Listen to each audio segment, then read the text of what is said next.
In my honor, through my rollover, Eric was able to see some of the weak points that Coastal Offroad has, improve on those. Taking a break from my part out to come help a good friend with his Tacoma. Let's go. Up. Slowly. Okay, good. Excited to see my accident can benefit many people while we learn to better our vehicles through my real-life crash test. Honored to share what I've learned with you, so I hope you get a lot out of this video. Let's get to it. How to lift up a big-ish tire by yourself to a somewhat higher up swing out.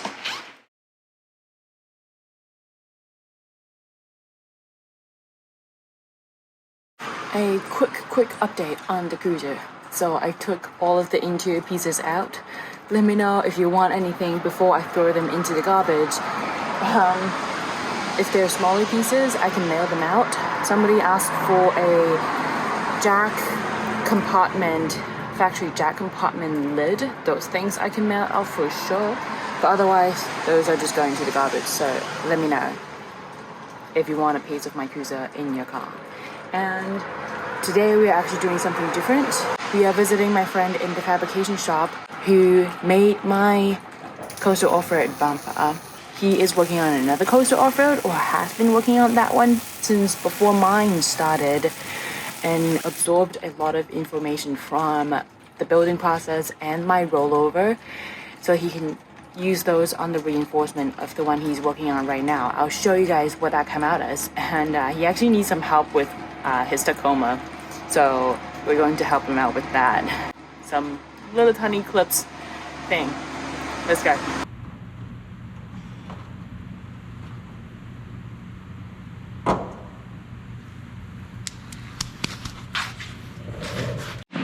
So he just did the quite common chop cap mount chop thing that almost every taco guy will need to do if you were to lift and get a bigger tire, and to do that requires removing your fender or fender liner out of the way so you can grind, cut, and weld it back in. But yeah, those clips, a little bit of a bitch. I guess what's messing them up is when the clips go in from the fender to the body, there's a screw going through it, so that kind of jams up everything inside. Heavy duty mechanic cut. You want me to put your tires in? Yeah. What? What do you mean what? Well, I'm gonna give it a try, but no guarantee. Because this wheel doesn't have big, loose enough spokes. So can't really use my method of putting your hand in the wheel, so we'll give it a try. No guarantee. I probably will fail, but... This is a method he taught me. Sit down and use your thigh to squeeze the tire up.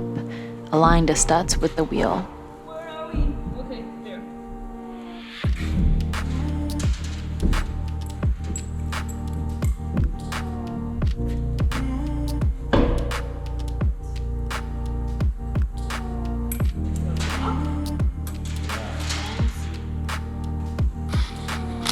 Go star pattern on the lug nuts. Tighten just enough.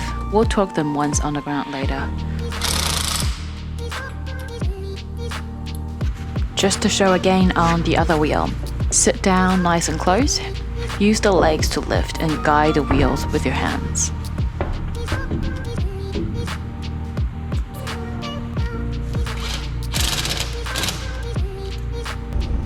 Since we're in a fabrication shop, not a mechanic shop, we don't have a jack or hoist. But here's a forklift.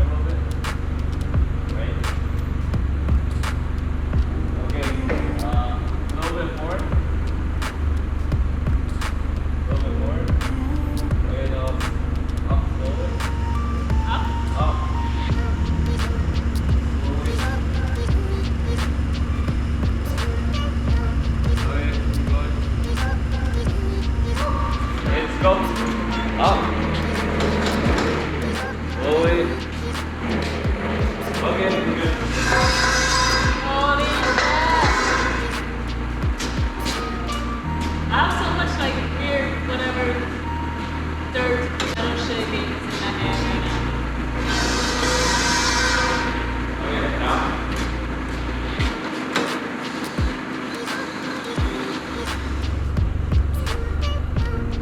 If you've never driven a forklift, they drive a little funny at first because the steer wheels are in the back. And always remember to lower the forks to the ground when in park. Torque them to spec and we are good with the taco for now.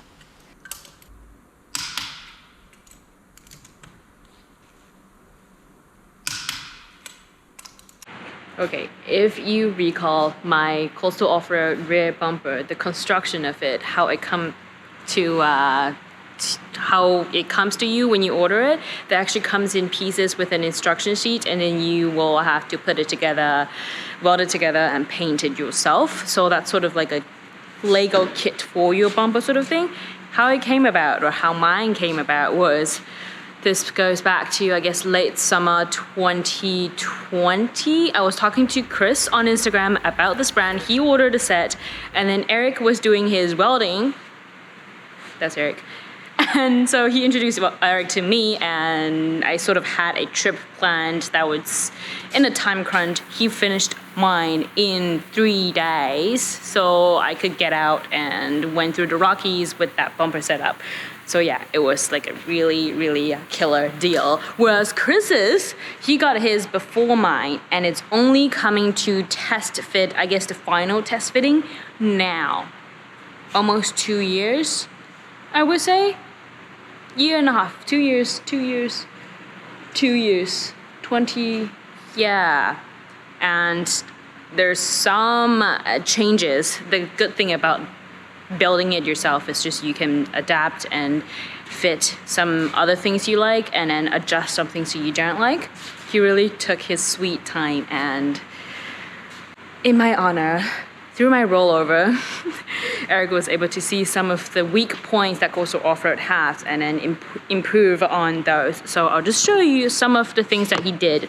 So Chris has a 3rd gen 4Runner. A common issue, their hitch tailgate, when they open, all sort of rub this corner. So what he did was he notched up a little bit and then rounded in so it won't scrape that part. And then also the body line will scrape this bar. A lot of people will just hang it outside, which looks kind of dumb. He just notched it. Just keep in mind this is all not painted, so you can see what's going on. This edge is back there, this side and then that side as well. It's sort of a slight weak point on mine. When I rolled, this part kind of curved in. So he changed this whole piece to a thicker piece. You can kind of see from the video that that's a thicker piece than the rest. And on mine bumper, because my side protection, I guess, side body was wider, so this section is actually extend out way more. So Coastal Offroad, what they did was they put a support plate straight up right here, which kind of doesn't really do any support when you are in a rollover situation because it creates a weak point right here. So mine bent from here due to, I guess, this support. For clarity, here's my 100 series Coastal Offroad bumper with no modification. As you can see, there's one more vertical support on the angled piece on each side of the bumper. That actually creates a weak point right around it, making the whole side folding in from that vertical piece during impact. And then what he did there was where's the light? Let's roll to the light. He added a little triangle support right here so that these two pieces will kind of stay straight up together. This piece of support makes sense because the bumper backing is supporting it, holding it together. And you can see the whole bumper from here caved in. That's why he put a triangle there to support. What else do we have? I think that's sort of most of it. Oh, the hitch. I did not get a hitch because Coastal Offroad is not rated. Chris actually ordered one with the hitch, but did not use their hitch and hitch, whatever, I guess, the material they provide. Eric just changed to a more heavy-duty HSS. What was it again? Yeah, HSS. Yeah. and they flush from the outside. Looks really clean cut right here. And one more thing, on these swing out brackets, Coastal one came with basically one sheet of metal but fold into a U shape. Over time on mine, at least, the edges start to crack because I guess during the folding process it weakens the metal there. So what he did here, using 2 pieces of structural angle and then weld them in together, makes it more sturdy, and you have less of a chance of the angle, the corner cracking. Supposedly test fit tomorrow, the last test fit, and it should be ready to go out for, I don't know, sandblasting and paint. I'm pretty excited for this because this started before mine and finished way later, and hopefully it'll be, I don't know, a really good product coming out because it just got so much thought into it during the process and absorbed a lot of the, I don't know, past failure, some life examples, what not to do. Not what not to do, but just, you know, you learn from every experience. So if you are planning to do a coastal off-road bumper, all of these things you can probably adapt. Do it yourself or tell your welder to watch this video. As for the arms, he didn't get the swing out from Coastal directly, but got them custom made. So here's the wizard's work. In Coastal ones, they just have a straight arm running through here, and then they both bolt onto the bumper itself. So what Chris wants, he made a curved one from here, so the whole arm comes out a bit like that, and then the swing out tire side clip onto there, and then they both push against to the bumper itself. This allowed more clearance to the tailgate for mounting a fold-down table inside the arm. You'll see later. I think you gotta trademark it, copyright, or whatever this is, intellectual property, right? Make it an NFT. So Coastal Offroad uses hem joints in their swing out joints. Here we are not using that, and this will go through in the middle of the bushing once we put it on, and then thread on both sides, top and bottom. Should be more durable. I don't know why we're using hem joint on that one, because over time it tends to twist on the side, but yeah. Give me an angle up. There we go. Oh. Oh. These little here, I think it's stronger like this. Me stronger like this?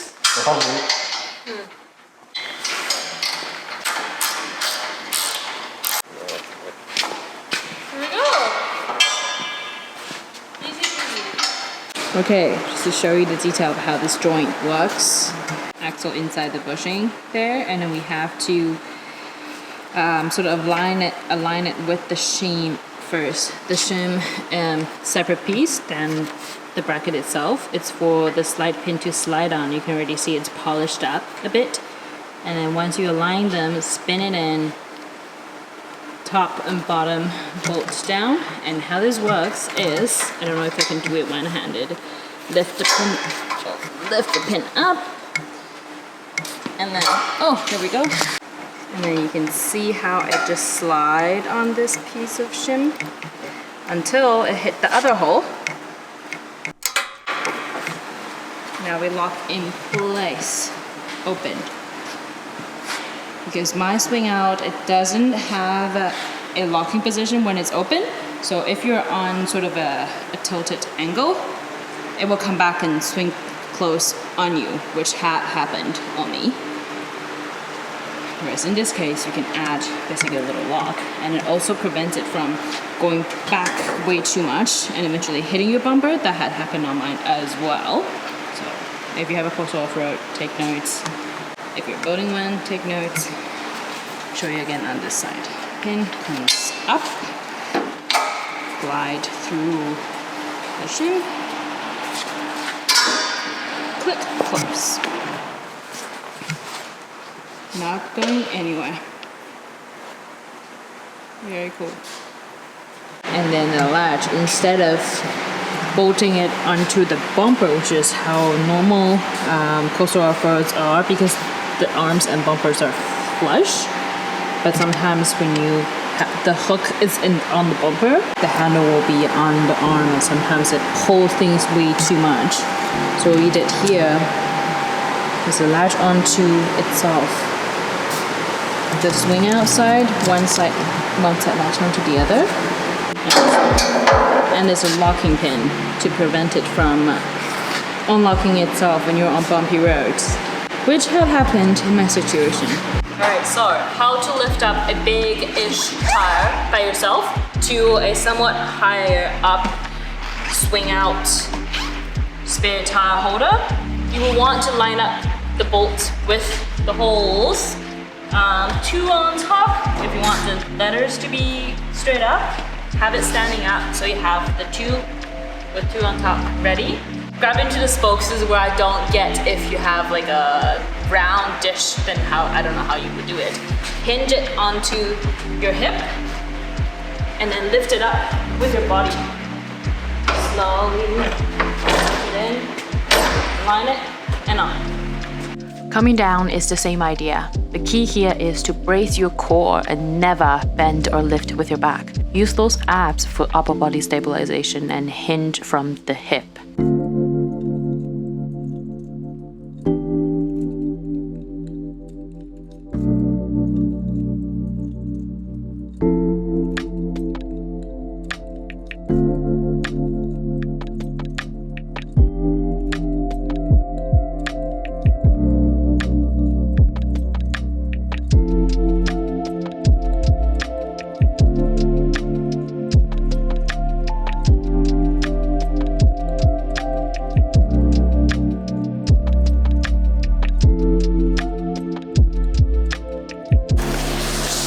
That is it, my friend, for this episode. A lot of lessons learnt from before. With that, I hope you learned something from my mistake and my experience. And if you ever consider building your own bumper, take notes. Alright, there we go. Cover shot. Ready? 3, 2, 1. Bye. I wasn't here for the test fit, so Eric sent me some clips. Fits nicely, and all his method works. The side hoops clear the body, but he's cutting out just a bit more to allow movement and flex. Good work, mate. One piece to be proud of. And congrats to Chris to finally near finishing the bumper. Or is it?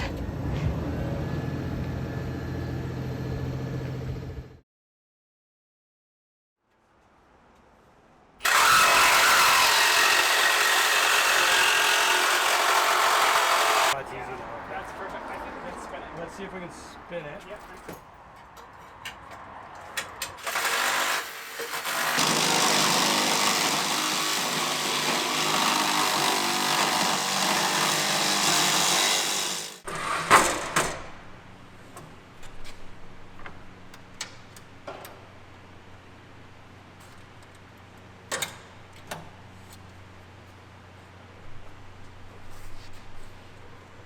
I kept wanting to just like close it like that, but